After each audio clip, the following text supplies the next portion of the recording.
Early speculation places blame on terrorist Osama bin Laden. Bin Laden. Osama bin Laden. Bin Laden. Osama bin Laden. Bin Laden. Bin Laden. Supposedly, a CNN reporter found Osama bin Laden, took a television camera crew with him, went into Osama bin Laden's hideout, interviewed him and his top leadership, and he came out and told everybody, within 3 weeks, Osama bin Laden is going to attack the United States. Now, don't you think that's kind of strange, folks?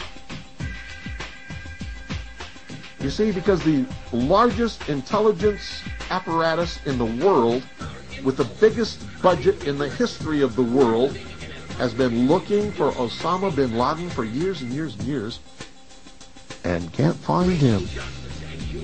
Some doofus jerk-off reporter with a camera crew waltzes right into his hideout and interviews him. And I'm telling you, be prepared for a major attack. But it won't be Osama bin Laden. It will be those behind the New World Order. I wonder what Osama bin Laden's targets are supposed to be. And if they don't, if this doesn't materialize in the next 2 or 3 weeks, it will eventually materialize because they haven't succeeded in getting the guns out of the hands of the American people, nor have they succeeded in taking our freedoms away. And so I can tell you with a certainty, they must do something terrible in order to stop this backlash and regain the sympathy of the mass herds of sheeple out there. I can hear you.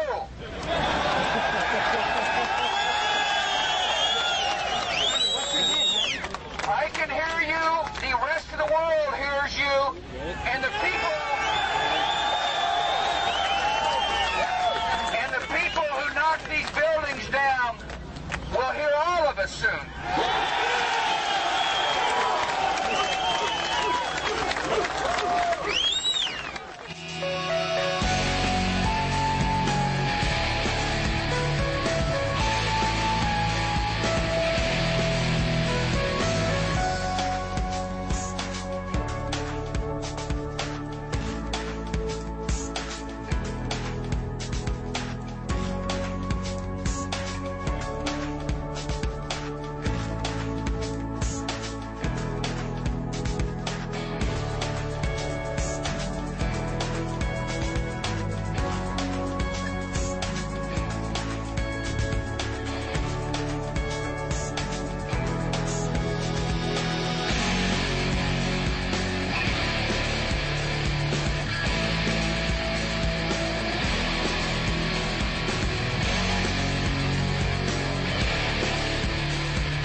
Our war on terror begins with Al-Qaeda, but it does not end there. It will not end until every terrorist group of global reach has been found, stopped, and defeated.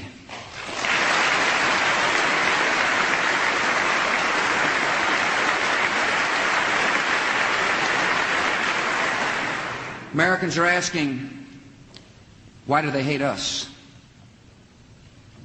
They hate what they see right here in this chamber, a democratically elected government. Their leaders are self-appointed. They hate our freedoms, our freedom of religion, our freedom of speech, our freedom to vote and assemble and disagree with each other. They want to overthrow existing governments in many Muslim countries, such as Egypt, Saudi Arabia, and Jordan. They want to drive Israel out of the Middle East. They want to drive Christians and Jews out of vast regions of Asia and Africa. These terrorists kill not merely to end lives, but to disrupt and end a way of life. With every atrocity, they hope that America grows fearful, retreating from the world and forsaking our friends. They stand against us because we stand in their way. We're not deceived by their pretenses to piety.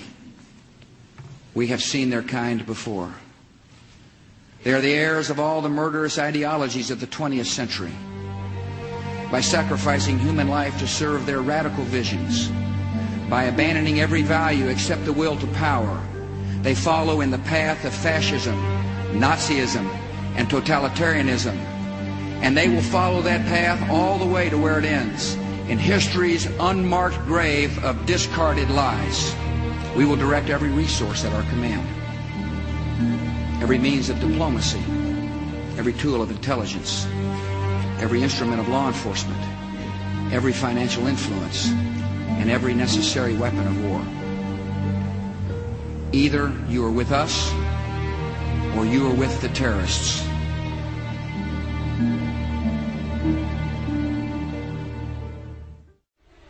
I met Rockefeller through a female attorney I knew who called me up one day and said, one of the Rockefellers would like to meet you. I made a video called Mad as Hell, and he'd seen the video and wanted to meet me.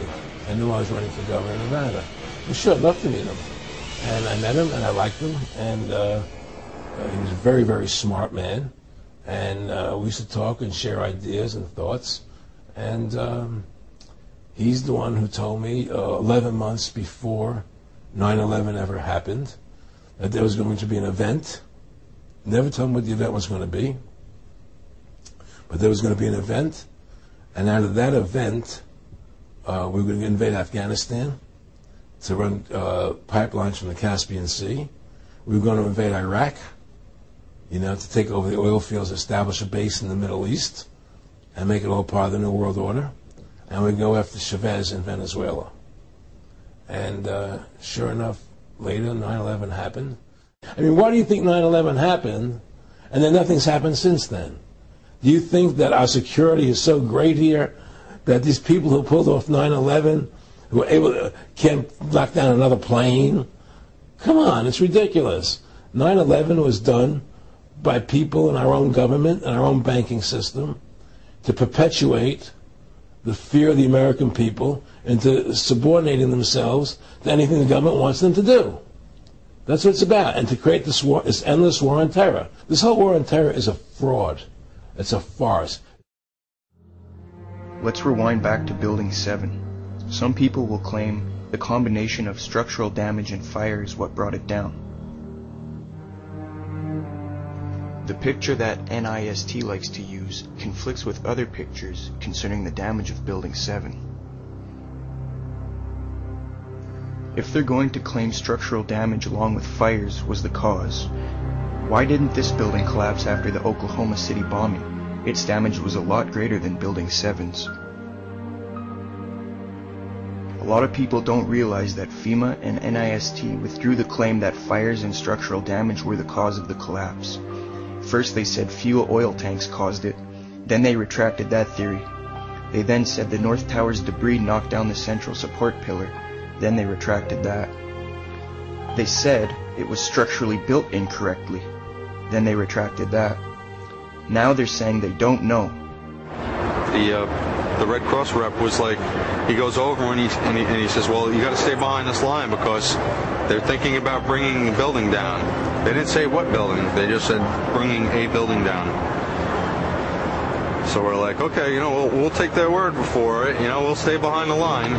And